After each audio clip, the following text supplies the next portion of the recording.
వివాదాస్పదంగా మారింది. అసలు వంతెనలు ఎందుకు కొలాప్స్ అవుతున్నాయనే విషయమై ఎవరికీ కూడా అంతు చిక్కడం లేదు. నాణ్యత లోపాల వల్లే బ్రిడ్జీలు కూలిపోతున్నాయనే విమర్శలు కూడా ఉన్నాయి. రాష్ట్రంలోని మధుబని జిల్లాలో నిర్మాణంలో ఉన్నటువంటి వంతెన శుక్రవారం కూలిపోయింది. గడిచిన 9 రోజుల్లోనే 5 బ్రిడ్జీలు కూలిపోవడంపై డబుల్ ఇంజిన్ సర్కారుపై తీవ్ర విమర్శలు వస్తున్నాయి. ఆర్జేడీ నేత తేజస్వి యాదవ్ తనదైన శైలిలో ప్రభుత్వంపై సెటైర్స్ వేస్తున్నారు.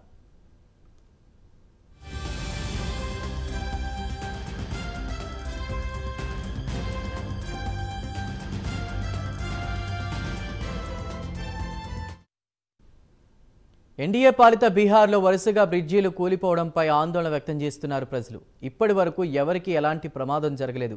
కానీ అకస్మాత్తుగా వచ్చిన వరదల వల్లే వంతెనలు కూలిపోతున్నాయనే అనుమానాలు వ్యక్తం చేస్తున్నారు. ఎవరైనా కావాలనే చేస్తున్నారా, లేక వరదలు నాణ్యత లోపాలతో కొలాప్స్ అవుతున్నాయనే విషయాలపై ఇంకా స్పష్టత లేదు. బ్రిడ్జీలు కూలిపోవడంపై ప్రజలు ఆందోళన చెందుతున్నారు. అసలే వర్షాకాలం, భారీ వానలకు నదులకు వరద పోటెత్తుతోంది. ఇక రివర్స్ పై కట్టినటువంటి బ్రిడ్జిలపై వెళ్లాలంటేనే వణికిపోతున్నారు జనం. ఎప్పుడు ఎక్కడ ఏ బ్రిడ్జి కూలిపోతుందో అనే విషయంపై టెన్షన్ పడుతున్నారు. రాష్ట్రంలో వరుసగా వంతెనలు కూలిపోవడంపై బీజేపీ పాలిత రాష్ట్రంపై సర్వత్రా విమర్శలు వెల్లువెత్తుతున్నాయి. రీసెంట్గా కుప్పకూలిన 5వ బ్రిడ్జి వ్యయం దాదాపు 3 కోట్లు. 75 మీటర్ల పొడవైన వంతెనను నిర్మించారు. బీహార్ గ్రామీణ పనుల విభాగం 2021 నుంచి కూడా నిర్మిస్తోంది. ఇది మధుబని, సుపాల్ జిల్లాల మధ్య భూతాహి నదిపై ఉంది. ఎగువన కురుస్తున్న భారీ వర్షాల కారణంగా నదిలో నీటి మట్టం పెరగడంతో వరద ఉధృతికి నిర్మాణంలో ఉన్నటువంటి వంతెన ఒక్కసారిగా కూలిపోయింది. రాష్ట్రంలో 9 రోజుల వ్యవధిలోనే 5వ వంతెన కొలాప్స్ అవడంపై ప్రభుత్వంపై విమర్శలు వెల్లువెత్తుతున్నాయి.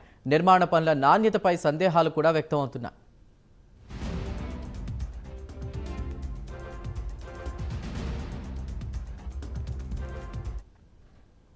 ఈ నెల 19న అరారియా జిల్లాలోని పరారియాలో 24న మరో వంతెన కూలిపోయింది. 2 కోట్ల వ్యయంతో రాష్ట్ర ప్రభుత్వం నిర్మించిన ఈ వంతెనలో అప్రోచ్ రోడ్ల నిర్మాణాన్ని ఇంకా చేపట్టలేదు. దీంతో ఈ బ్రిడ్జిపై ప్రజా రవాణాకు ఇంకా అనుమతి ఇవ్వలేదు.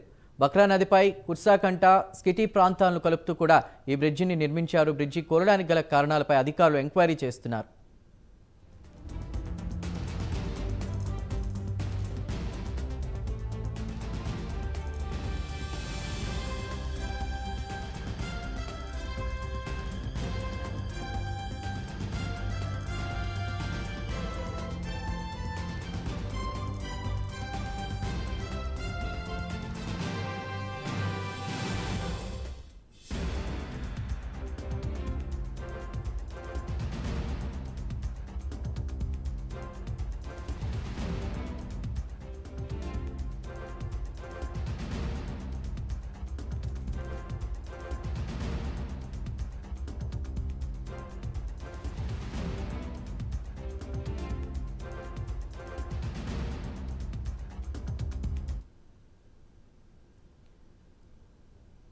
ఈ నెల 22న శనివారం ఉదయం సివాన్ జిల్లాలో చిన్నపాటి వంతెన ఒకటి కుప్పకూలింది.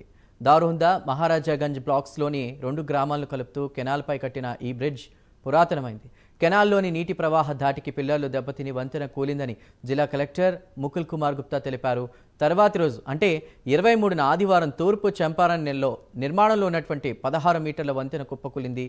మోతిహారీ బ్లాక్లో గోరసహాన్లో జరిగినటువంటి ఈ ఘటనలు ఎలాంటి ముప్పు వాటిల్లలేదని జిల్లా అధికారులు తెలిపారు. అంవా అనేటువంటి గ్రామాన్ని ఇతర ప్రాంతాలకు కలుపుతూ కూడా కెనాల్పై ఈ బ్రిడ్జ్ను రూరల్ వర్క్స్ డిపార్ట్మెంట్ నిర్మిస్తోంది. మోతిహారాలో ఉన్నటువంటి కోటిన్నర వ్యయంతో 40 అడుగుల విస్తీర్ణంలో వంతెన నిర్మిస్తున్నారు. ఇది ఆదివారం రాత్రి 12 గంటలకు ఒక్కసారిగా కూలిపోయింది. సిమెంటు, ఇసుక తగిన పాళలో సరిపోకపోవడం, కాస్టింగ్ కోసం ఏర్పాటు చేసిన సెంట్రిక్ పైప్ బలహీనంగా ఉండడంతో బ్రిడ్జి కూలిపోయిందని ఆరోపిస్తున్నారు స్థానికులు.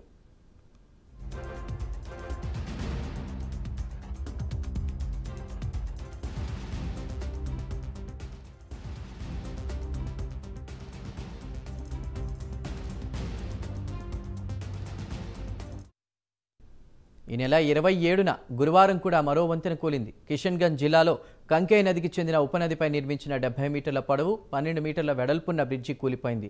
ఈ వంతెనకు ఇటీవలే మరమ్మతులు ప్రారంభించారు. 2011లో నిర్మించిన ఈ బ్రిడ్జి కంకాయ్ నదిని మహానందతో కలుపుతోంది. ఇక మడియాలోని ఈ బ్రిడ్జి పలువురు గిరిజనులకు ఉపయోగపడేది. ఇటీవల నేపాల్ పరివాహక ప్రాంతంలో కురిసిన భారీ వర్షాలకు హఠాత్తుగా నదిలో నీటి మట్టం పెరిగింది. అందులో ఒక పిల్లర్ ప్రవాహ ఉధృతికి పడిపోవడంతో బ్రిడ్జి కూలిపోయింది. ఈ ప్రమాదంలో ఎవరూ గాయపడలేదు.